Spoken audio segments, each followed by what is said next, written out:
نحمد و نصلی علی رسول الکریم اما بعد احباب گرامی، آج کی اس مجلس میں ہم خلافت و ملوکیت کی ایک عبارت پر وارد اعتراضات پر بحث کریں گے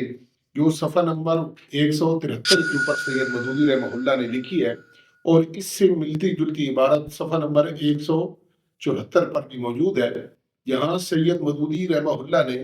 بدعت کی نسبت صحابی رسول کی طرف کی ہے کہ ان کا یہ فعل بدعت ہے۔ اس پر کافی فتویٰ بازی بھی کی گئی، اور آج بھی یہ ممبروں پر یہ عموماً یہ ہوتا ہے کہ انہوں نے صحابی کو بدعت کہا۔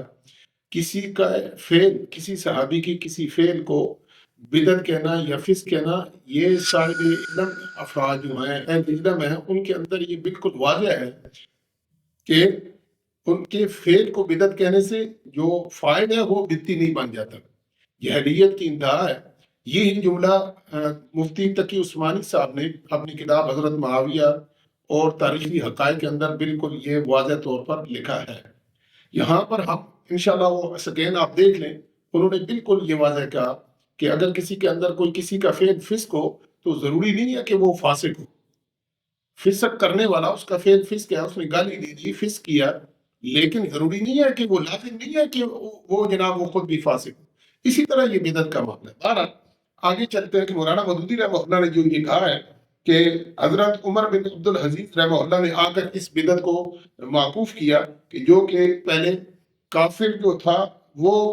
مسلمان کا وارث نہیں ہوتا تھا، نہ مسلمان کا وارث کافر ہوتا تھا، نہ کافر کا وارث مسلمان ہوتا تھا۔ سیدنا معاویہ نے اس کو قانون کو تبدیل کیا، اور پھر اس پر ہم انشاءاللہ علیحدہ بحث کریں گے کہ ان کا فعل یہ بدعت تھا یا نہیں تھا۔ لیکن بدعت کی نسبت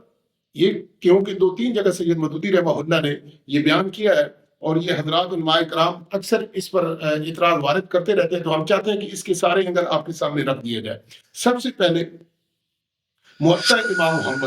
امام محمد رحمہ اللہ کی مشہور کتاب، اور یہ تصنیف جو ہے یہ وفاق المدارس کے نصاب میں شامل ہے۔ وفاق المدارس کے نصاب میں پڑھائی جاتی ہے، بڑی مشہور کتاب ہے، اور آپ کے سامنے اس کا یہ سکین لگ گیا، آپ دیکھ سکتے ہیں۔ اس میں امام محمد رحمہ اللہ نے یہ اوپر ایک باب باندھا ہے کہ الیمین مع الشاہد۔ اس کے اندر انہوں نے سیدنا معاویہ رضی اللہ عنہ، میں یہاں روایت پڑھ دیتا ہوں، باقی کتنا ہے وہ اسی حوالے سے بحث ہے، تو پوری روایت نہیں پڑھوں گا تاکہ ویڈیو کی طوالت سے بچا جائے۔ یہاں پر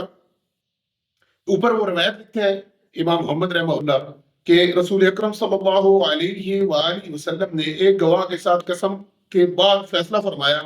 اس روایت کو امام مالک نے باب القضاء بالیمین مع الشاہد میں ذکر کیا ہے۔ یہ حدیث مرسل ہے، مگر مسلم، ابو داؤد، ترمذی، ابن ماجہ نے ابن عباس اور جابر سے یہ نقل کی ہے۔ نیچے امام محمد کا قول لکھا ہوا ہے رحمہ اللہ، وہ فرماتے ہیں کہ ہمیں نبی اکرم صلی اللہ علیہ وآلہ وسلم کا ارشاد اس کے خلاف پہنچا ہے۔ اس کو ابن ابی زید نے ابن شہاب زہری سے نقل کیا ہے کہ میں نے ان سے ایک گواہ کے ساتھ قسم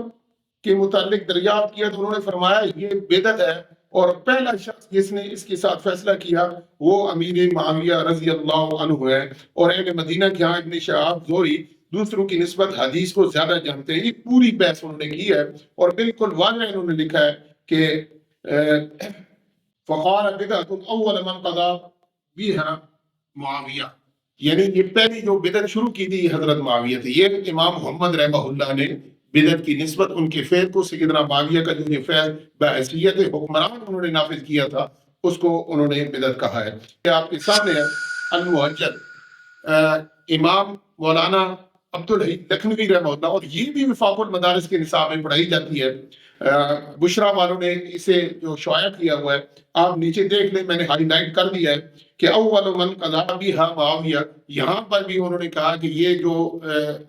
جو یہ بدعت ہے، اور یہ پہلے جو ہے حضرت معاویہ رضی اللہ عنہ نے شروع کی۔ یہ مولانا عبدالحی لکھنوی رحمہ اللہ، اور اس کے ساتھ دیوبندی کے امام جناب خلیل احمد سہارنپوری رحمہ اللہ، یہ بذل المجہود فی سنن ابی داؤد، یہ ان کی بڑی مشہور شرح ہے ابی داؤد کی۔ اس کے اندر بھی آپ دیکھ لیں، میں نے ہائی لائٹ کر دیا ہے کہ قال بدعہ، اور پھر وہ کہتے ہیں کہ اول من قضا بها معاویہ رضی اللہ عنہ۔ انہوں نے بھی حضرت معاویہ کے اس فعل کو، خلیل احمد سہارنپوری صاحب نے اس فعل کو بھی جو یہ تھا حضرت معاویہ رضی اللہ عنہ کو، اس کو بدعت قائل تائید کیا انہوں نے امام محمد رحمہ اللہ کی اور عبدالحی لکھنوی رحمہ اللہ کی۔ پھر ابھی آپ کا دیکھیے اردو میں کنز الدقائق کی شرح انہوں نے لکھی ہے، معدن الحقائق، مولانا حنیف گنگوئی صاحب، انہوں نے بھی بالکل واضح طور پر لکھا ہے کہ یہ بدعت ہے اور حضرت معاویہ رضی اللہ عنہ نے یہ شروع کی ہے۔ یہ آپ کے سامنے ہے، آپ بالکل اسے دیکھ سکتے ہیں، اور یہ مفتی تقی عثمانی صاحب کے ادارے نے چھاپی ہے، کوئی اور چھاپ بھی نہیں سکتا، اس کی آمدن ساری وہی دیتے ہیں، اور انہوں نے بالکل واضح لکھا ہے یہ بدعت اور سب سے پہلے امیر معاویہ نے اس پر عمل کیا، یہ آپ دیکھ لیں۔ تو کسی نے نہیں کہا ان کو، لیکن مولانا مودودی کوئی بھی ان کی نسبت کسی صحابی کی طرف کر دے تو وہ جناب وہ گستاخی ہو جاتی ہے۔ یہ آپ کے سامنے نور الہدایہ، اس کے اندر بھی یہی لکھا ہوا ہے، یعنی ایسی درجنوں کتابیں، میں صرف آپ کو مختصر ایک جائزہ آپ کے سامنے رکھا ہے کہ یہ آپ دیکھ لیں۔ اور مزے کی بات یہ ہے کہ سیدنا معاویہ رضی اللہ عنہ کو جس فعل کو یہ بدعت کہہ رہے ہیں یہ علماء، وہ بدعت نہیں ہے، بلکہ بالکل حضرت معاویہ نے جو یہ فیصلہ کیا ہے وہ سنت کے مطابق کیا ہے۔ یہ آپ کے سامنے سنن ابی داؤد، سنن ابن ماجہ، یہ آپ کے سامنے سنن ابن ماجہ کا سیکنڈ ہے، اور آپ دیکھ لیں یہ حدیث نمبر ہے 1008، اور اس کے اندر یہ بالکل واضح انہوں نے عبداللہ ابن عباس سے روایت کی ہے کہ رسول اکرم صلی اللہ علیہ وآلہ وسلم نے ایک گواہ اور مدعی کی قسم کے ساتھ فیصلہ فرمایا ہے، یعنی حضرت معاویہ نے جو یہ فیصلہ کیا تھا یہ سنت کے مطابق تھا۔ دوسرے الفاظ میں حضرت معاویہ رضی اللہ عنہ پر بہتان لگایا گیا ہے بدعت کا، یعنی سنت کو بدعت کہا گیا، لیکن مجال ہے یہ کتنے 100 سالوں سے یہ کام چل رہا ہے، اور آج بھی مدارس میں یہ نصاب کا حصہ ہے، لیکن مجال ہے کسی کے ماتھے پہ شکن ہے، مجال ہے کوئی اس پر فتویٰ لگائے۔ اور آپ کے سامنے ہے کہ انہوں نے مولانا مودودی رحمہ اللہ کے اس بات پر کہ جو کہ بالکل واضح قرآن کے فیصلے کے خلاف ایک فیصلہ تھا، اس کو بدعت کہا ہے، اس میں کوئی ایسی بات نہیں تھی۔ پھر آپ آگے دیکھیں، یہ صرف ایک مسئلے کی بات نہیں ہے۔ امام رجب حنبلی رحمہ اللہ، یہ آپ کے سامنے ان کی تفسیر ابن رجب حنبلی رحمہ اللہ امیر المومنین فی الحدیث ہے، اور اپنے دور کے اور بڑے مشہور محدث ہیں، انہوں نے بھی یہ بیٹھ کر جو خطبہ دیا جاتا ہے اس پر انہوں نے کہا الجلوس علی المنبر یوم الجمعہ بدعہ، یہ جو ہے یہ بدعت ہے، اور اوپر کہا کہ اول من جلس معاویہ، یہ حضرت معاویہ نے شروع کیا تھا اور یہ بدعت ہے۔ آپ دیکھ لیں یہ آپ کے سامنے سکرین لگا ہوا ہے، حضرت امام رجب حنبلی رحمہ اللہ کا یہ فتویٰ ہے۔ پھر یہ جو بات کرتے ہیں اس میں بڑی اہم بات یہ ہے کہ بدعت کہتے ہیں کسے، کیوں بدعت کہا گیا ہے؟ کسی صحابی کا فعل ہے، اسے اجتہادی بھی کہا سکتا تھا، اور کتنے صحابہ سے ایسے افعال منقول ہے جو قرآن و سنت کی خلاف تھے۔ مفتی تقی صاحب نے یہ لکھا ہے کہ حضرت معاویہ تنفی عطا کے اندر کہ حضرت ابو ذر رضی اللہ عنہ کا یہ فعل قرآن و سنت اور جمہور کے خلاف تھا، یہ آپ دیکھ لیں، اور ہر جگہ آپ کو یہ نظر آ جائے گا صحابہ کرام رضوان اللہ کہ بعض افعال ایسے جو قرآن، کیونکہ ہمارا عقیدہ ہے اہل سنت کا کہ وہ معصوم نہیں ہے۔ یہ بدعت کہتے ہیں، یہ آپ کے سامنے الکلام المفید مولانا سرفراز خان صفتر رحمہ اللہ، ان کی بڑی مشہور کتاب ہے، اور اس پر انہوں نے کہا ہے کہ ان حضرات خلفائے راشدین کے قول و فعل کے خلاف، اور بعد جو چیز بھی ظاہر اور پیدا ہوگی اس کو دین اور مذہب سمجھنا بدعت ہوگی، اور ہر بدعت ارشاد نبوی، پھر وہ انہوں نے کہا یعنی خلفائے راشدین کے دور میں یہ فیصلہ نہیں تھا کہ کافر مسلمان کا وارث ہوتا تھا یا مسلمان کافر کا وارث بنتا تھا۔ حضرت معاویہ نے یہ کام شروع کیا ہے تو یہ کہتے ہیں ان کا اجتہاد تھا، لیکن مولانا سرفراز خان صفتر کہتے ہیں اسی بدعت کہتے ہیں جو خلفائے راشدین اور رسول اکرم صلی اللہ علیہ وآلہ وسلم کے زمانے میں کام نہ ہوا ہو، اسے آپ جب کریں گے، اس کے خلاف کریں گے، الٹ کریں گے تو وہ بدعت ہوگا۔ تو یہ یعنی سید مودودی رحمہ اللہ نے یہ جو بدعت کی تھی، یہ بدعت کہا ہے، بدعت کی نسبت کی ہے، یہ یاد رہے کہ انہوں نے صحابی کو بدعتی نہیں کہا، نہ ہی کسی صحابی کے یا کسی شخص کے کسی فعل کو بدعت کہنے سے مراد یہ ہوتی ہے کہ وہ بدعتی ہے۔ یہ بنیادی نقطہ ہے، اور اس کو آپ ذہن نشین کر لیں۔ پھر اس کے علاوہ یہ آپ کے بڑی مشہور کتاب ہے شرح وقائع، یہ آپ کے سامنے صدر الشریعہ، یہ اس کے اندر بھی انہوں نے اسی فعل کو صدر الشریعہ نے بدعت کہا ہے، سیدنا معاویہ کی اس فعل کو بدعت کہا ہے۔ یہاں پر عموماً ہمارے کانگریسی حضرات یہ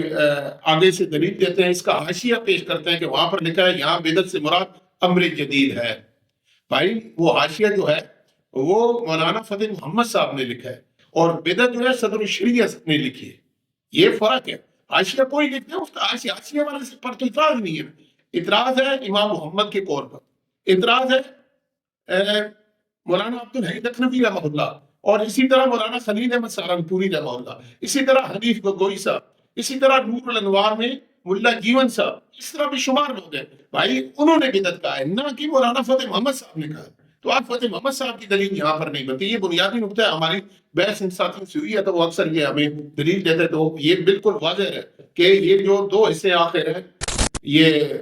اس کے شرع الوقایہ کے، تو یہ جو حاشیہ ہے یہ مولانا فتح محمد صاحب کا ہے اور یہ دلیل نہیں بنتی۔ تو یہاں اپنی ہم گفتگو ختم کرتے ہیں۔ سبحان ربک رب العزت عما یصفون وسلام علی المرسلین والحمد للہ رب العالمین۔